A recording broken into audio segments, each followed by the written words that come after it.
Was Bryan Danielson versus Hangman Page or Wangman Page actually 5 stars? I am Luke Owen, DAD, your Jam That Champion, and I'm joined by the hardest working person in all of sports infotainment, my bestie, Denise Salceda. How's it going, Denise? Today, I'm the sleepiest person in sports infotainment. I woke up 20 minutes before this stream and I was like, shit. Denise, we are a minute into this show. I'm so sorry. I woke up.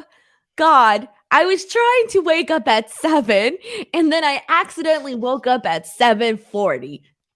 Okay. Well, I mean, do you know what? I'm not going to criticize you for you getting times wrong or anything, because you and I were meant to record something yesterday and I gave you bad information. So here's what happened. I was going to record with you yesterday at 4 p.m. my time, which is 8 a.m. It was what you do now. It's 8 a.m. your time, right? Right. Which I'm so used to doing, because I literally tell you this every single Friday when we do the show. It's 8 a.m. But for whatever reason, when I was writing it down, I was like, oh, it's 11. Well, I gave you Eastern time, not Pacific time. I know. So when you said 11, I saw that and I thought to myself, that's weird, because if we ever record anything, it's 8 a.m. or 9 a.m. And I thought, well, I don't know. He's a dad now. He probably has a busy schedule. So, okay, cool. 11 a.m. it is. And so I woke up at 9:15 and I saw your message saying like, are we still on for today? I'm like, yeah, that's like in 2 hours, dude. And you were like, nope, that was an hour ago. And I was like, nope, 2 hours.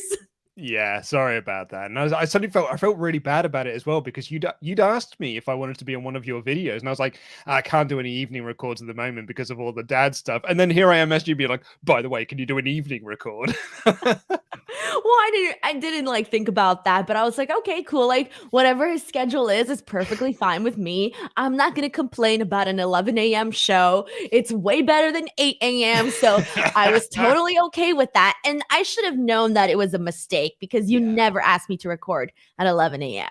No, sorry about that. So we'll try and do that next week instead. So apologies for everyone. That show is going to be slightly late. But instead, we're here to talk about Danielson versus Page, which has got the full 5 stars from Big Daddy Dave Meltzer in the Wrestling Observer.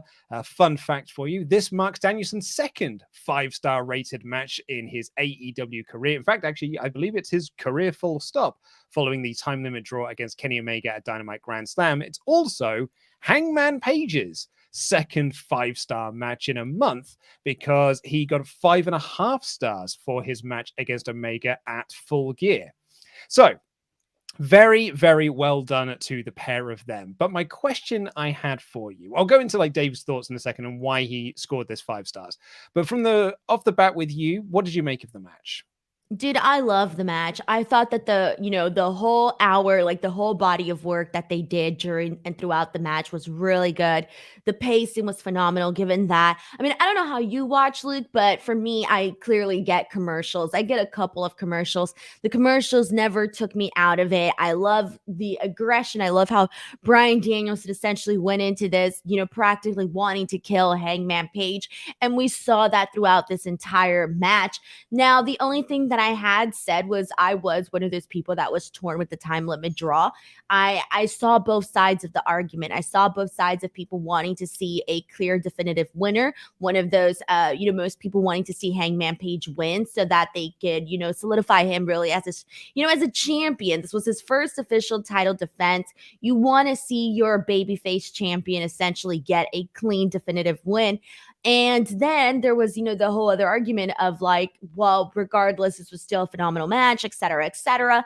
And I think like in the end, I decided that I didn't think it should have been a time limit draw. I do think we should have had a definitive winner. And so that's kind of like, I was torn with the ending though.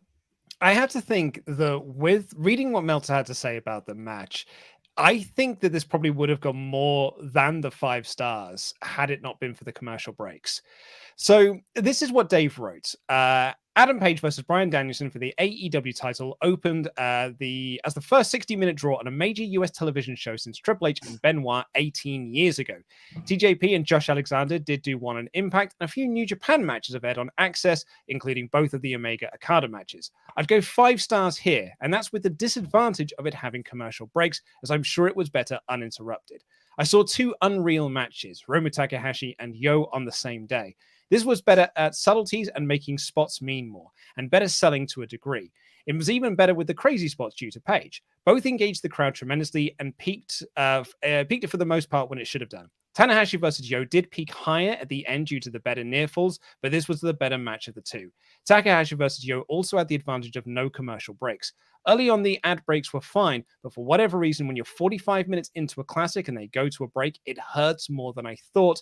It was a beautifully worked match. Now, for me, I got to watch this on the Fight feed, so I had no commercial breaks whatsoever.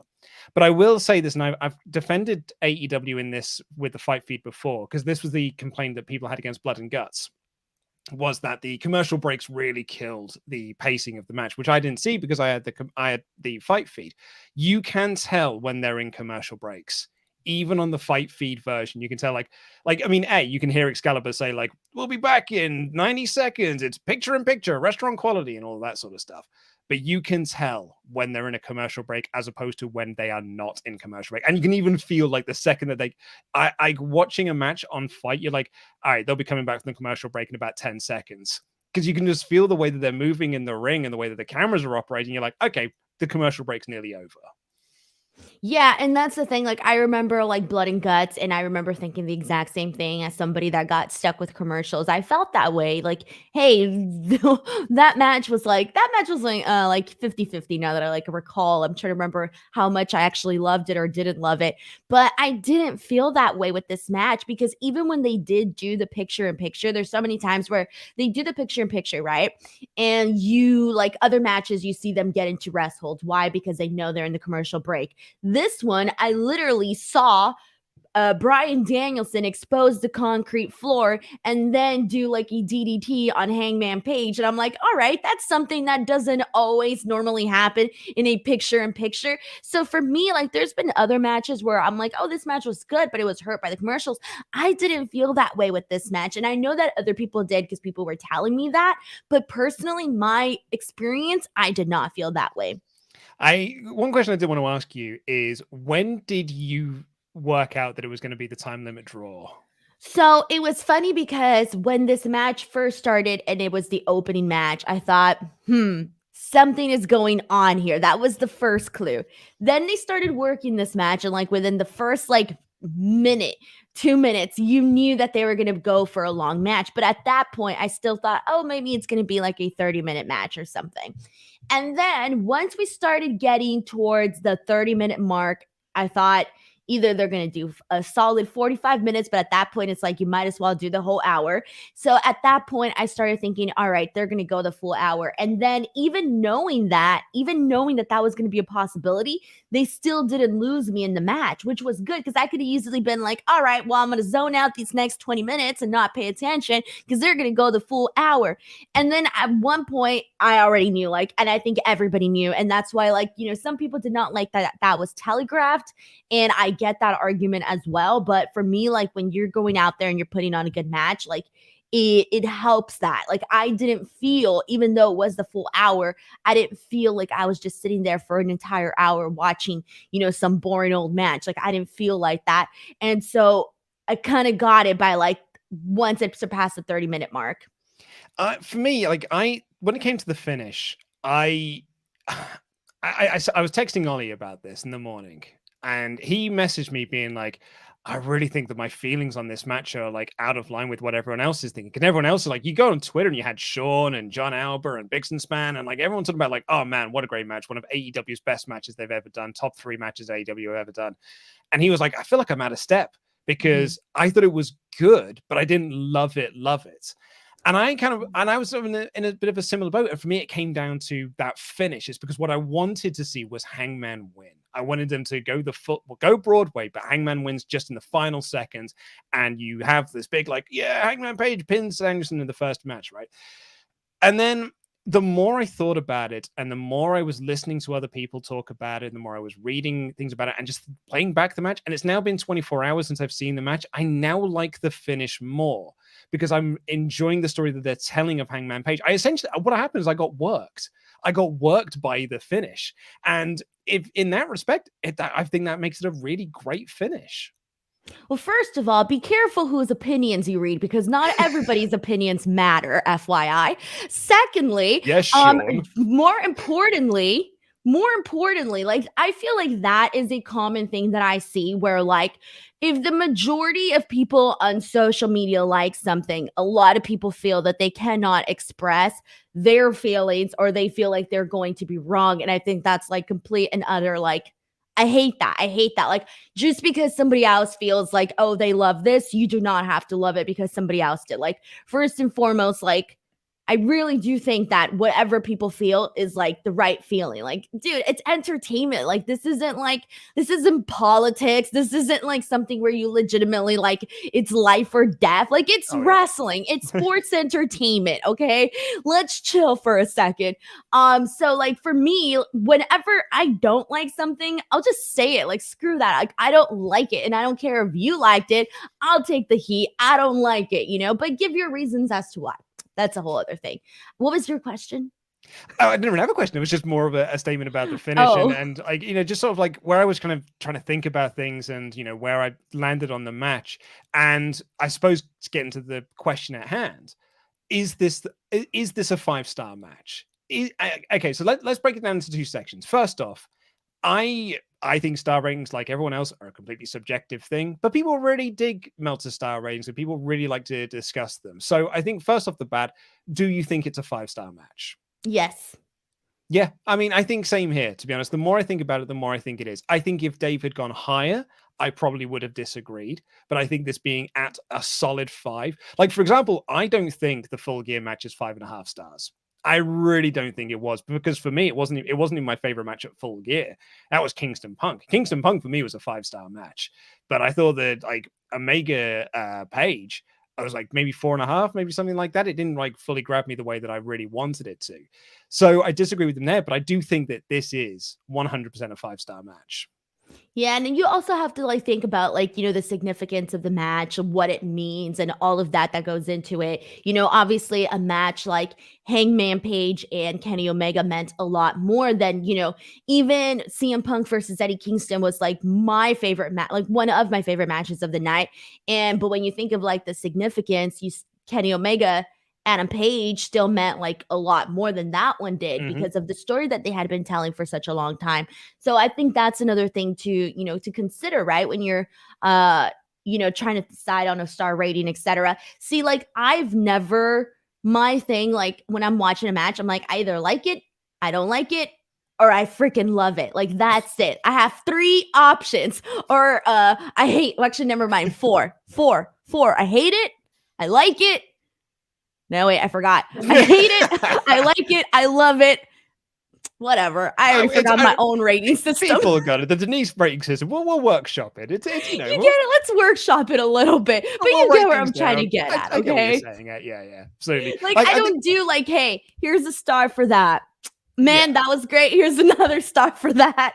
Like I can't. Like my brain does not function that way. Like it's either I like it or I didn't, and that's that. I'm very similar with you. I used to write for a film website that like I'd go to press screenings for films and I wouldn't have to write the review. Usually I would have to write the review on the tube home, and then I would have to like get it onto the website and stuff and then like post it or get it ready to post for, an hour later or whatever it is. And I had to do star ratings on that. There was a period of time when I was writing for that website where we didn't do star ratings, and I liked that period of time because I literally just wrote down my thoughts and stuff, and people can draw their own conclusions. But that's not how you get on film posters, Denise. The way you get on film posters and get onto DVD boxes, you have to give star ratings. So we started to give star ratings and stuff. And like my editor had this system where he was like, he didn't like star ratings either. So we introduced a new style of star rating. We rated it on a film and a movie. So like, what do you mean? So like a film is like a work of art, sort of like It's a Wonderful Life is a film. I don't like that movie. Avengers Endgame is a movie. Like that is, it is a big blockbuster type thing. So you can sort of rate them on slightly different curves. Like, is Avengers Endgame a cinematic masterpiece in terms of storytelling and character and this, that, and the other? Maybe perhaps not in some people's book, it might be in mine, but it's certainly, you cannot deny that it is a incredible movie spectacle. That is just like, you have to go and see this at the cinema. Like, that is a movie event. But not like a film that like in 100 years you're like, you either watch this or you die. Exactly, yeah. Like, it's going to be held up as like It's a Wonderful Life, for example, which I strongly disagree with, Denise. Oh my God, I hate that movie. No, dude, God. It's horrible. It's the most depressing, it's supposed to be movie I've ever seen. No. Luke, I'm not kidding you. It's supposed to be sad. Okay, here we go. But you got to be sad with entertainment. That was not sad entertaining.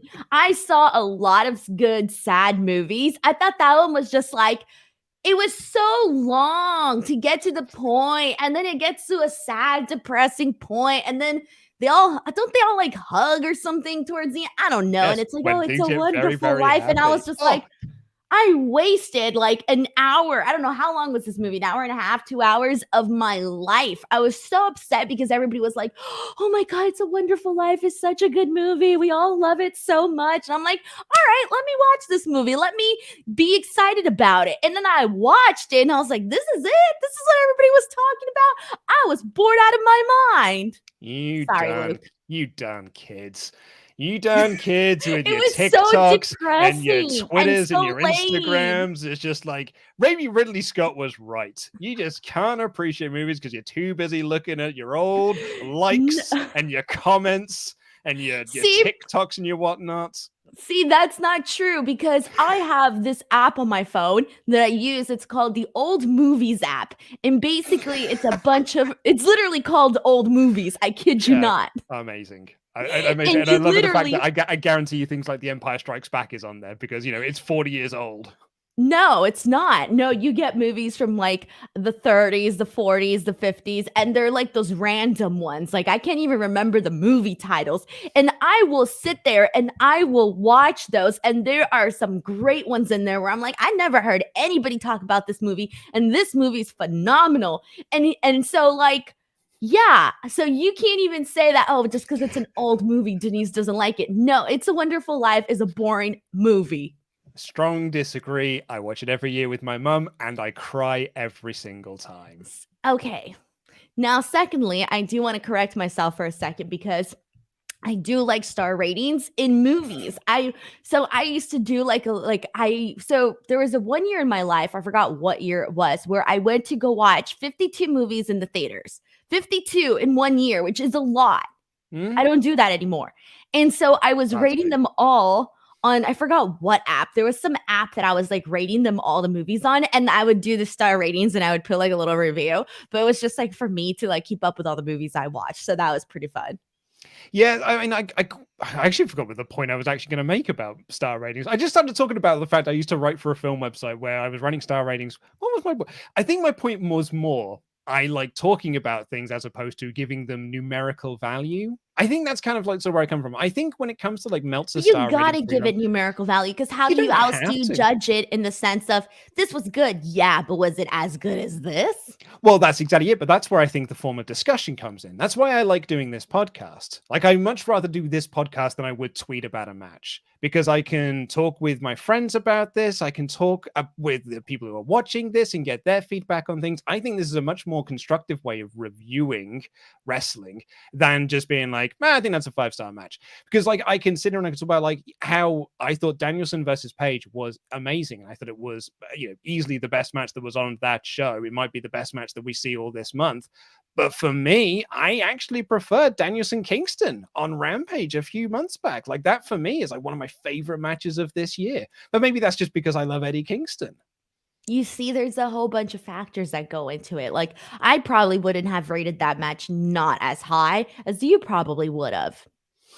Yeah, I mean, we're different people, Luke. We're different people. We're different people, and we like to talk about things, and that's what's fun about this. A lot of people don't like the way that I talk about wrestling. A lot of people don't like my opinions on wrestling. A lot of people don't like my opinions on movies either. But that's good. That's the whole point of discussion. You get heat like in your movie job. Oh, like, do people talk smack to you? I mean, if I talk about movies on this podcast, I tend to get people coming after me because, like, I oftentimes because I say I like a movie, but I didn't say I loved a movie, and therefore that means that I hated the movie. You see, I see what that means. Actually, it happens to me with wrestling, where I'll say like, "Oh, I really like this match." Oh, but if I didn't say I didn't love it, it's like, "Oh, Denise didn't like it." Yeah, exactly. I'm like, no, if I didn't like it, I'll just tell you that thing was boring. Yeah, I mean, that happened with me. Like, one of the first times I got heat on this channel was, and I was talking about this yesterday on the AEW show, was when WWE did the deletion match with Matt Hardy and Bray Wyatt. Oh yeah, okay. And like when me and Ollie did the review of it, I was like, yeah, it was good. Yeah, it was perfectly fine. I enjoyed some parts of it. I thought some parts of it weren't that great. People acted like I went on there and was like, that's the worst match I've ever seen in my life. When actually what I said was, yeah, it was all right. It was 3 out of 5. Well, okay, I always go back to my whole thing. So I had to delete. Have you ever had to delete a tweet because you got so much heat on it, you had no choice but to delete it? I'm not that popular. I got heat for the dumbest tweet ever, and I still stand by this opinion, and I don't care if I get heat on the show. And I regret deleting that freaking tweet now that I think about it. But I think I was in a period in time where I was like, man, I'm just so tired of seeing negativity. Delete, I still stand by this, and I kid you not, people were acting, Luke, like I killed children for fun based off of this tweet. I literally tweeted, I have 0.00 interest in watching Malachi Black versus Brock Anderson. I got so much heat for that tweet, Luke. I will never forget it. And after that, I thought, BS, man. Whatever opinion you have, put it out there. I mean, as long as you're not killing children, you're all right with me. That was actually, you just reminded me, I did get heat recently for a tweet. What was it? And that was one where I actually had to stop listening. I had to just you can turn off mentions. It was like, I don't want to, I can't be dealing with this. I don't even know how to do that. Yeah, well, it was for when I put up a joke tweet saying that Miz is a less good MJF. Yeah. I saw that. You got heat for that. I'm not surprised from the WWE fans. Oh, and yeah, or just Miz fans in general. Yeah, people did. People did not like that. That spicy hot take that I had. That spicy hot take that I had there. I know. I was gonna say you don't tweet very often, but when you do, you come in hard. Yeah, do I really? Yeah, because like I won't hear from you on Twitter at all, and then all of a sudden I'll see some bold tweet from you, and I'm like, "Ooh, look going on it tonight." And it's so funny. Like you're silent. It's like there's people that are like silent all the time, and when they speak, they just say they drop some wisdom on you. That is you on Twitter. Well, I mean, I don't personally consider myself to be that sort of way. The other thing to mention about this match, in terms of, I think that some people have now had some negativity towards it in terms of was the match actually good and this, that, and the other, is the rating came in for the show. You and I talked about the ratings for AEW a couple of weeks back, talking about like how they've been on a bit of a downward turn as of late, which is most likely down to the fact that on the West Coast, it's been moved to be live. It is now on at like 5 p.m. or something. And like, you can literally pinpoint the moment that it got moved to its time slot on TNT that the ratings started to drop off. Like, I think that is pretty crystal clear. But this show did under 1 million views. It also didn't do that great in the 18 to 49 demo. It actually did really well in the over 50s, which is usually WWE's target demographic. That's usually like where they would win the demo war when there was NXT versus AEW. Do you think outside of the time slot thing, do you think there is any other reason why this show didn't do over 1 million views? Well, are we just blaming the West Coast people though? I mean, I would blame all the people on the West Coast. That's what I'm here to do. Because I already said this last time, Luke, ain't nobody home at 5 p.m. in the West Coast. Like, if you're legitimately working, you're nowhere. Well, here's an interesting thing. So yesterday at 3 p.m., 3 p.m. on a Thursday, I decided to go to the mall to go Christmas shopping because I thought, okay, well, if I go on a Saturday, it's going to be a nightmare. Well, I went on Thursday at a 3 p.m. when people should still be at work, including myself, and I was out shopping. The mall was so packed. It looked like a Saturday. So I don't know. Maybe people are out Christmas shopping. I have no idea what the people are doing with their time. I did think that this show, no, I don't think I didn't even put any thought into like what the ratings would be for this episode. But when the rating did come out, I think I was slightly underwhelmed, thinking like, like we had, Hangman Page versus Bryan Danielson. I was expecting it to be, a lot higher than it was. Maybe not a lot higher, but, a little bit higher than it was. But I wasn't also disappointed. Does that make any sense? Like I was underwhelmed, but I wasn't disappointed. Yeah, I think that's fair. Like I was pretty underwhelmed by, I was underwhelmed by the number because I really did think that this would be the show that would do over 1 million. Like I really did, because they were pushing it hard and they gave it a lot of build. It's also a massive title match. It opened the show. I think Brian Alvarez did say, I need to double check the tweet that he put out. But he said, like, if you go by the quarter hours, by the time it reached sort of its peak, by the time you get to the top of that main hour, it was doing over 1 million views. So it's sort of like steadily increased throughout the match. Which is crazy. Oh, throughout that match? Yeah, throughout that match, yeah. Okay. That could have also been like people going on social media and be like, oh, like people are still talking about this match. Why is everybody talking about this match? Why is everybody keeping time here? What's going on? Exactly. Yes. So there could be a lot of that. It could be any sort of, but I think like by the time the match actually had finished, there were over 1 million people watching it. And then probably quite likely they realized that was the end and then tuned out because they were like, well, I don't really want to watch Wardlow squash Matt Sydal. I'm going to go and, I don't know, make dinner or something like that. But yeah, I think for me, like the number is underwhelming. But I think it is mostly just down to that time slot. Yeah, let's just blame all the people on the West Coast with jobs that are stuck in traffic. And traffic's always like a lot worse or feels worse during December for some reason. Like, here's the thing, like for me, like traffic out here, it's not like I always see people and they always come out and they're like, people that visit LA or something, they'll be like, oh yeah, traffic's awful in LA. Traffic this, traffic that. And I'm like, my city's still better than yours. Stop trying to make yourself feel better just because we got bad traffic. But anyways, it's a part of life now, Luke. Like I go out and I'm stuck in traffic and it's a part of my DNA. It's a part of who I am. Like it's a norm now, but it does feel worse during December. And I don't know if that's because people are going out shopping or what, but it feels a little bit worse. Maybe it's the weather too, because we've also had a lot of rain these past couple of days, more so than we normally do, which is like not cute at all. Like it rains one day, it's cute, right? What a mood, what an aesthetic. Oh my God, a rainy day. It rains twice. Oh, that's nice. Rains more than 2 times. You're like, okay, this has got to end now. And it's rained at least like 5 days now here in LA. And I'm like, I don't like this. And it's been so cold. I've done this entire podcast with a blanket. I was going to say, you look like very layered up. Right? It's freezing in here. And I have all 3 lights on and I still feel very cold. It's very cold in here. I'm sweltering wearing this Christmas jumper and like holding this belt and everything. I am very, very hot wearing all I just realized you're even wearing a Christmas jumper. Of course I'm wearing a Christmas jumper. It's a Sonic the Hedgehog Christmas jumper as well. Look at that cute little guy in the Santa hat. Also, I've never said jumper in my life, and it felt weird, but I didn't want to make you feel bad about you saying jumper, so I went with it. It's called a jumper. It's called a sweater. It's called a jumper, Denise. It's called a sweater. It's called Why do you think you're sweating? Because it's a sweater. Sweaters don't make you sweat. You just said right now that you were hot. I did say I was sweating. There you go. It's not because I'm wearing a sweater. You were sweating. Denise, your argument is they're called sweaters because they make people sweat, but it's not what they're designed to do. Yes, they do make people sweat, okay? When it gets too hot and you start sweating, you're like, oh, I gotta take off my sweater because you're sweating. No one has ever said sweaters for goalposts. I'm just going to say that now. It's jumpers for goalposts. Okay, one last thing I want to talk about on this. The other reason why I saw people who did not like Winter is Coming was not because of the match, was not because of the match length, was not because of the finish, is because there were no surprise debuts. And in fact, oh man, we've got a poll up. Which is correct, jumper or sweater? We've got such an American heavy audience. I'm definitely going to lose this poll. I don't feel like we have an American heavy audience. I feel like everybody's from the UK.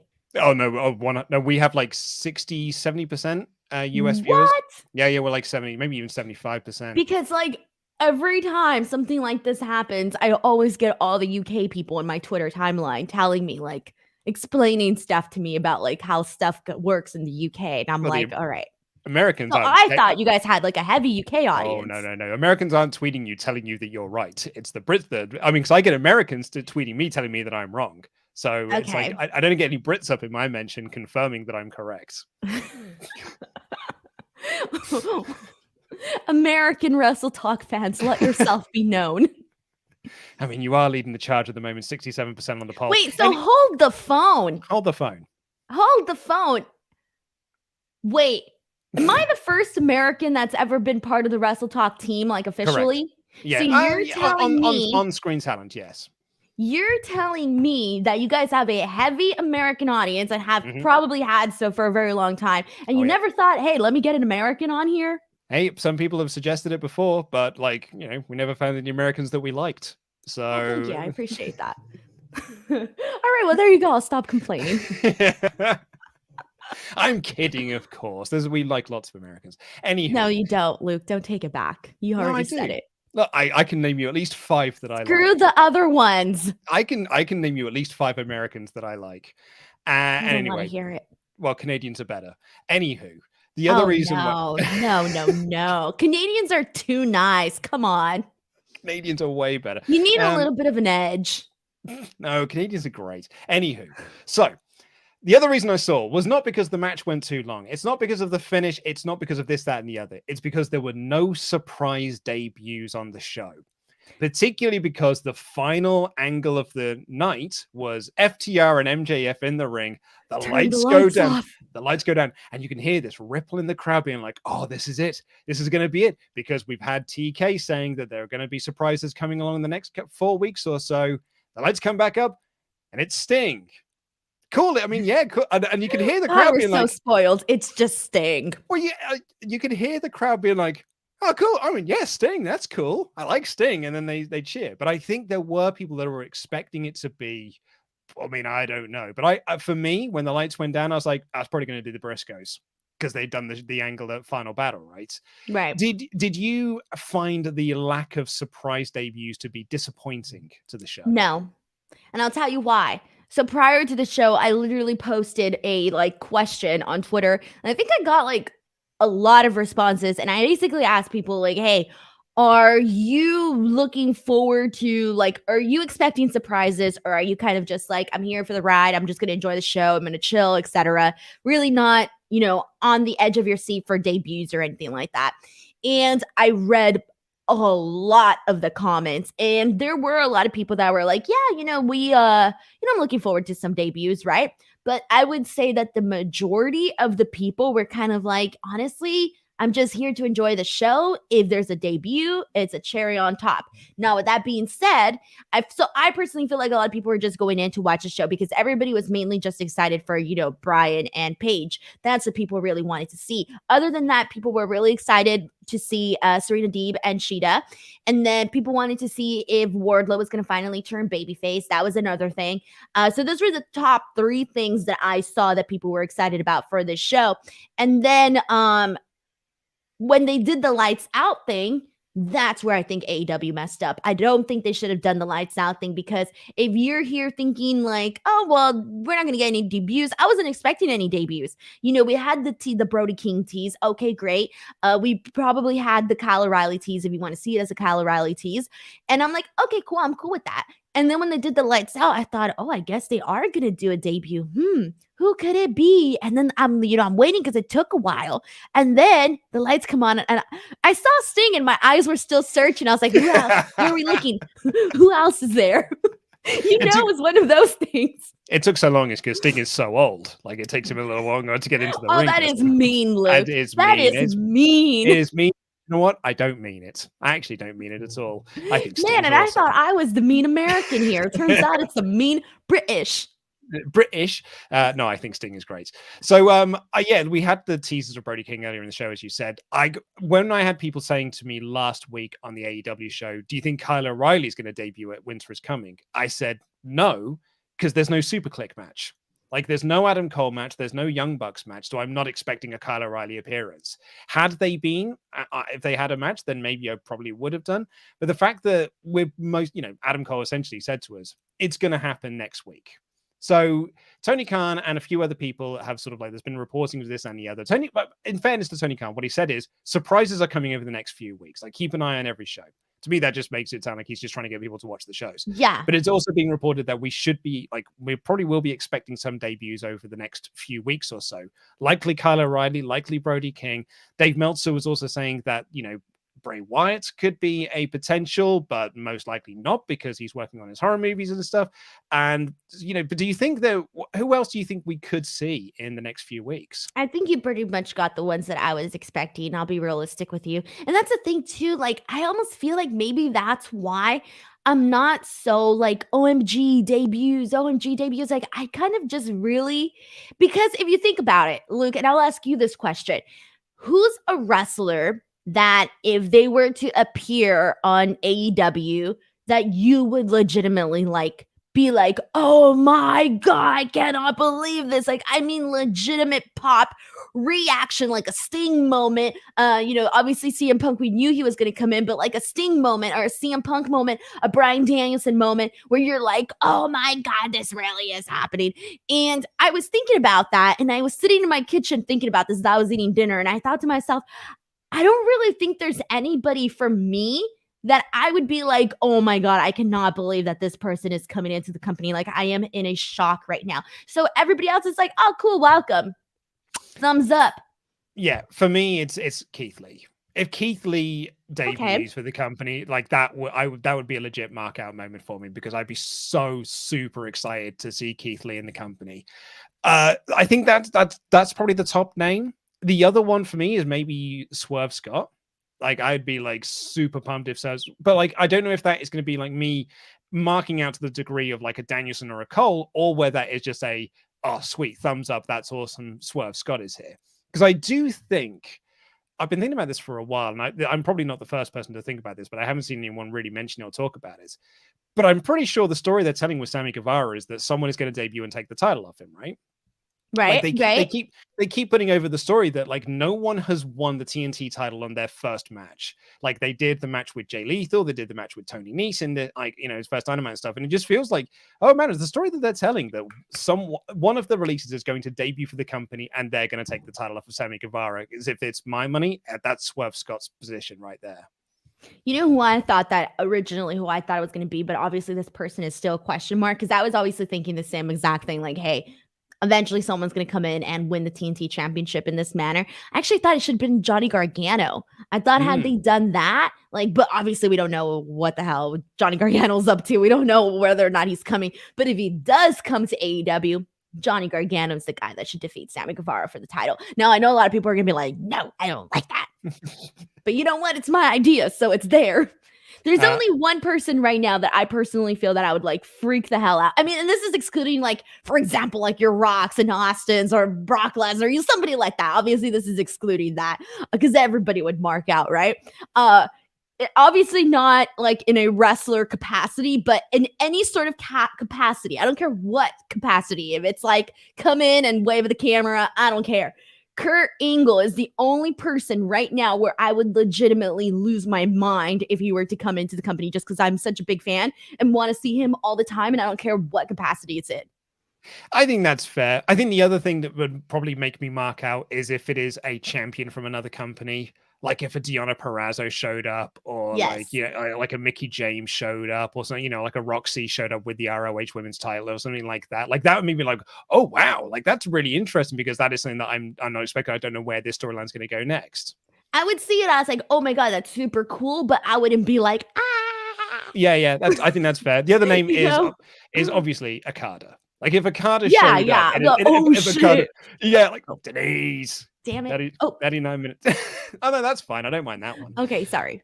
This is the same thing every week. Can we just make this the rated M for mature podcast? I mean, Denise, it's okay, because we're far enough into the show that it's fine. And for me, I don't edit the audio podcast anymore, so I don't have to go through and find these and censor it, because the podcast has a clean rating. So we can't put the swears on there.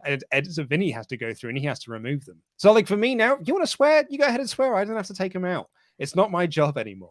Yeah, but now, who'd you say edits this podcast? Editor Vinny. So now editor Vinny is gonna come at me though. He's gonna curse my name and do witchcraft on me. He's gonna be like, screw Denise Salcedo. She makes my job a lot harder. You really, really do. But okay, let's get into the rest of your Ultra Chats. Thank you all so much for joining in the conversation. WrestleTalk.com/support. Tom Dolland has left a comment. Did you see did you see the video? The what? Did you see the video? The video, where I called him Tom Dolland. No, you posted it? I posted it on Twitter. Dude, it's had 30,000 views on Twitter, actually. It's the most successful video I've ever put up on Twitter. Okay, well, tag me in it next time. DM it to me. I didn't see it. I was like, well, Denise is always, because Sean saw it, and I was like, well, and Alex saw it as well. He's I'm addicted to Twitter. I have a life. Come on. No, man. I go out. Anyway, do you want to see it now? Because I've got it here. Yes, please. I am Luke Owen from Cineworld, and today I'm joined by the stars of Spider-Man No Way Home, Tom Dolland. Sorry, Tom Dolland. You can call me Tom Dolland if you want. Tom Dolland. I actually like that. It sounds like nice Darling. Name. Like Tom Dolland. Oh goodness, I'm making an absolute fool of myself before we've even begun our game. But are you ready to play a game with me today? I'm dead, Luke. I saw your reaction. You look like you wanted to die. I called him Tom Dolland. Of course I wanted to die. They saved you so much. Like, they saw what your mistake, and Zendaya literally like saved you. She was like, oh, it's like Tom Dolland. She literally had your back, man. Holy damn, she carried that intro for you. She saved you. And you had like the camera, like once I look back, you had the how am I going to bounce back from this? My life is over face. I was not enjoying it whatsoever. Like I could tell. Like, if you weren't wearing the glasses, it would have been even worse. You can pinpoint the moment when my heart breaks in two. Why do you wear glasses and a suit to this? What's the whole thing? Okay, so on Cineworld, we have our own version of Quizlemania called Cinemania. And in that, I'm the host of that one. And I wear a suit with the bow tie and everything, and I wear these glasses. And because I was playing a game with Tom Holland and Zendaya, I was like, I'll do this in my full Cinemania getup. So I'll have like the suit on, I'll have my Spider-Man bow tie on, and I'll put on the glasses. Tom thought I looked great. He thought I looked superb. You should put that clip too, so that you could kind of like. That was before they started recording. I just can't believe it, Luke. That was very embarrassing. Can we see it one more time? Yes. I am Luke Owen from Cineworld, and today I'm joined by the stars of Spider-Man No Way Home, Tom Dolland. Sorry, Tom Dolland. You can call me Tom Dolland if you want. Tom Dolland. I actually like that. It sounds like Darling. Name. Like Tom Dolland. Oh goodness, I'm making an absolute fool of myself before we've even begun our game. But are you ready to play a game with me today? Okay, so Luke, your nostrils flared up. You went like you did like a head turn, like a thing where you kind of went like this with your head, like you were like, nope. I just did that, and then your nostrils flared up. It was the best. Your reaction was literally the best part. I'm dead. Yeah, not a fun time there. So thank you for naming yourself on the Ultra Chats, Tom Dolland. Thank you. That's the best. That's the best moment of 2021, hands down. I agree with Where's Mod Mother's comment here. It actually gets more painful with each watch. Yes, it does. It does, because you start noticing the little things in your reaction. Like, I could read your mind. Like, I kind of saw you break character, because I know you're going out there and you're doing like this, whatever you're doing character. And then for a moment you had the, oh man, I really did this. Oh man, I can't believe that happened. You're like so those bad. People that go try out for American Idol and then just like bomb, or you just go out on stage and get stage fright. Do you know what's funny as well? Because we've been playing it in the office a lot. Like when we got the rushes back, I was like, oh, Ollie, here it is. So I played it to him, and I played it to editor Terry, and I played it to Adam, and this and the other. And like everyone has been like, do you know what? It really isn't as bad as you made it out to be. Like they were super cool about it. They I think were. you recovered from it really well. Like it's really, really cool. I don't know about that. I don't know about that. Say, and then I played it to you, and you're just like, dude, you looked so stupid in that video. Did you see how dumb your nostrils were? I'm a real friend. I will call it and tell you how it is. Like you picked it up afterwards, but there's a good couple of seconds where I can see the failure written on your face. Dude, I hated it so bad. I hated it every single second. Awful business. But you bounced back after that, though, which congratulations. I'm sure. Thank you very much. And the the video's done 300,000 views, so I'm very in the happy top movie right now for one of the top franchises. I know, mate. I know. Like it's fine. Do you know what? He'll never remember it. You know how I think you could have saved yourself, he'll Luke? Never remember it. If I ever see him again, he won't be the guy like, didn't you call me Tom Dolland 3 years ago? That'll never happen. He's already forgotten me. You know what I think you were? I think you did mess up, and I'll tell you this. When you said Tom Dolland, instead of saying, well, that's not your name, continue, that. I think you should have been like, okay, let's say you made the mistake. Oh, hey, Tom Dolland, Tom Holland. You should have just corrected it like right away. Like not even made a mention to it so that nobody could notice. And then if they would have addressed it, you would have been like, you weren't supposed to catch that. Well, maybe I'll remember that tip for next time. But also, you've now seen what Zendaya was wearing because you were asking me about that the last time. Oh, shoot. I was so focused on your face. She was wearing like a floral dress, right? Yeah, I think something like that. Yeah. I mean, I've seen the clip 5 times and I've still forgotten. Yeah, sorry, I wasn't paying attention. I was so focused on you. And do you know what? Me and Ollie were talking about it this morning. We were recording the Cineworld podcast. We'll get to the Ultrachats in just a second, by the way. But we were talking about this on the Cineworld podcast. And I discovered today, Denise, I was years old when I found out they're actually a couple. Who? You said it again. Tom Dolland and Zendaya. They're a couple? Yeah, apparently since like What? July. Yeah, apparently. I thought it was just like I just thought it was internet fandom type things, but apparently no, they're too, because I kept seeing stuff of like I thought it was like people wanting them, like fanfic where they want people to get together. Yeah. That's what I thought. That's what I thought, but apparently I was years old when I found out they actually are a couple. Oh no, she's too cute for him. I'm sorry. She's like way cuter than he is. She's in another league. Like she should know. No, come on. I just don't think he's that like, well, he's not my type, so no, he's too pretty. He's too. But I just think like I don't know. I think she's like out of his league. Anyway, Tom Dolland has said in the Ultrachats, Bryan. Oh wait, Bryan Danielson. Yeah, he's Wrestler of the Year.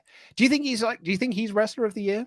Yeah. So yesterday I posted this thing where I was like, think like which two wrestlers like really impacted you this year, and I started thinking like, wait, I have my question, but what's my answer? And I was like thinking about it, and I was like, dude, it's Bryan Danielson. So there you go. Someone said Luke is so soy. That's the dumbest comment I've read all week. Tay Boogie said soy. Yeah, it's like right wing speak for being like you are in touch with your feelings, I guess. Oh, I've never heard that in my life. The only soy I know is soy sauce. I mean, I'm gonna apologize for Brian to editor Vinny now, but it's the fucking dumbest thing. Ty Boogie said, "I hate the draws. The match was great, but the finish felt flat. To me, a time limit draw is as bad as double DQs and double countouts. Have Hangman win clean or don't book the match." That I massively disagree with. I don't think a time limit draw is the same as a double DQ or a double countout. Sorry, I'm dead. I don't think I've ever heard you curse in my entire life. That's it, Luke. You gotta stop hanging out with me. This is it. I was like, what? I did not see that coming at all. Please tell me the chat's like, what the hell's going on here? Yeah. The Friday show. You never know what's gonna happen. I save it for these times. I bring it out when it's needed. Hey, that should be our slogan. The Friday show. You never know what's gonna happen. That's amazing. Oh man, Ollie's watching. You think is Ollie gonna yell at you? No, I know he's just watching now because he's just messaged me saying, "Yo," he said, "Where is he?" Ollie, please do not. I have no association with Luke Owen. As in the show, saying, you are the censorship gift that keeps on giving. I can also. What did you say? You're the censorship gift that keeps on giving. I can also tell you as well that Sweater won the poll with 65%. Told you. Nobody calls it a jumper. Do you think that a time limit draw is the same as a double DQ or a double countout? No. I don't see it the same way, no. I agree. William Banter, I would like to think this is a step in the evolution of Page as champion. We now know he can go 60. I would love to now see him add a submission like the cloveleaf to his moveset so he has another way to beat his opponent. Your thoughts? Are you talking about Bryan Radio? Hangman Page. Oh, Hangman Page. Oh, because I was about to say, I was like, Bryan be switching things up. Like, he'd be putting all this different stuff. Yeah, I mean, I don't mind that. Like, I kind of agree with like what Bryan Danielson says, like with having, different, ways to defeat your opponents. I like that. Me too, yeah. And I actually love the fact, I thought it was really smart that they did all of the submissions that Danielson has won matches with in the match to like be like, well, these are now near falls. That was one of the things that, like, if you go back and I'm sure you noticed this, like, he was literally targeting almost like every single piece of Page's body throughout the match. Like, for a couple of minutes, he'd focus on one thing, and then you think, okay, that's the way he's going to go this whole match. Nope, he'd switch it to something else. And I'm like, at this point, like, there's nothing left. He was making sure to, like, try to bring down Hangman Page in any single possible way. Punk Rocks and Soda said, total recency bias, but this is my match of the year. I think the finish adds something to Bryan's character. Now when he has big matches, babyfaces will realize that he can go the distance, so they either A, have to beat him quick, or B, survive him for the time limits. I need to go. Next year for sure. I'm gonna write down like my favorite matches as I go, because now I feel like I forgot so many of them. Like, I have to go back and find the ones that I feel were my match of the year, because I still don't think I have mine yet. I was going to ask you, if you had one written down, because I don't think you didn't submit to the end of year awards, did you? I ran out of time, Luke. I ran out of time. You have to send me multiple messages yelling at me to get it done. Oh, but I don't like to bug people. Like, I sent it to Sean, and then I sent him a reminder message, and I felt really bad about sending a reminder message. I'm sure he did it. He forgot to? Yeah. Wow, that's shocking. Sean doesn't forget anything. Yeah, well, actually, again, he does. Yeah, I feel bad about bugging people to do things. No, like, you can bug me. Like, it's okay. I allow that. For certain people, you are one of those people. Oh, thank you very much. Also, I've got to agree with what this person here just said. Let me find it. 2021 has had so many great matches. And that's the thing. And that's why I don't think this isn't my match of the year, because I'm like, oh man, I could think of like 5 other matches that are also potential matches of the year, right? I think I know mine too. Yeah. Because it's like the one that you really don't forget. That's the one. Is it the cage match? I dated a bunch of matches, but that's the one. But I'll save it. Oh, you'll save it. Okay. Adrian Rivera said, hi, guys. Good morning / afternoon. Do you guys think that Kenny will come back and continue his Danielson feud, or come back and feud with AEW's version of the Undisputed Era if or when Kyle O'Reilly debuts? That's the good thing about AEW, is that they have options. Personally, I think it depends on where we're at when he comes back. So I feel like I can't answer that just yet, because it does make sense for him to come back and, go into this with Bryan Danielson. But at the same time, it's like you can always circle back to that. You don't have to jump right into it. So I think it depends on where we're at when he comes back. I agree. Yeah, like what we've done our prediction show, with the video isn't out yet. It won't be out until the end of the month. But one of the predictions that someone had was that Kenny Omega will take the entirety of 2022 off, and that we're just not going to see him for the whole year. And I am in a position where I'm like, I'm so like, I'm desperate for Kenny to come back, because I love watching him wrestle. But I'm also like, if he goes away for a year, that will just make me miss him more. Yeah, and can you imagine that pop when he returns? Oh my God. Yeah. I'll have the OMG moment. That's an OMG moment. The mayor of Painfield, Dan, hi Dan, said, messaging from being on my way to my first WXW of the weekend. Tomorrow is Walter versus Cara Noir. That is going to rule. He says, don't worry, I'm boosted, medical mask with a negative test. Otherwise, you can't get in. No worries from me. I love that. I love how you felt the need to tell you, like, don't worry, I'm all good. I love that. Well, I was going to say, like, because Andy's off to the darts this weekend, and I'm like, you sure you want to be going to the darts this weekend with all of those people there, like, probably not wearing masks or anything? Girl, I'm double vaccinated, got my booster shot. I got my booster shot in this, like, rink-a-dink clinic where I kind of had second thoughts, or I was like, I don't know, I should be here. Like, this is a terrible clinic. And the doctors, they look so confused. And it just looked like, I don't know, kind of weird. And then I heard the doctor come out and she's like literally in the hallway because they lost an iPad. And I'm like, they can't even find the iPad. I was like, this is not going to go good. And the doctor tells the other doctor, like, oh yeah, how much is the dosage of the Pfizer, this and that? Like, she was asking like how much you're supposed to give. And I'm like, isn't the doctor supposed to know this? Like, what is happening here? So it was one of the doctors that kind of looked a little bit clueless. And I was kind of like, oh, I hope I don't get that doctor. So I went in and I had another doctor. And then the doctor that was clueless came in and was like, oh, you go, like, I'm going to take over right as he's about to give me my shot. So then that doctor takes over. And I was thinking, oh man, she gonna mess up right now. But she did it. And I didn't even get sick or anything. I felt great. I even went to Disneyland. Well, I've got my booster booked in for Monday, which I'm very, very excited about because I don't want to miss Christmas this year. Yeah. Oh man, if I miss Christmas this year, I'll be so furious. And lastly, Abortion Reborn said, it makes me a bit sad when Pete keeps calling himself Chubber Pete. Why is that though? He's not calling himself Chubber Pete. He calls himself Chopper Pete. Chopper, Chopper Pete. I can't. I cannot. It's not Chubber Pete. Chopper Pete. No wonder. I was like, I know he's always called himself Chopper Pete. Did he change it? He did not. No, he's fine. He's fine by all accounts, but he has not been renaming himself Chubber Pete as far as I'm aware. I thought he changed it. Okay. I mean, you know, we all put on those holiday pounds. Like sometimes you just get some like self-confidence issues. No comment. Anyway, well, let's wrap this up. Denise, what would you like to plug? What do you got coming up?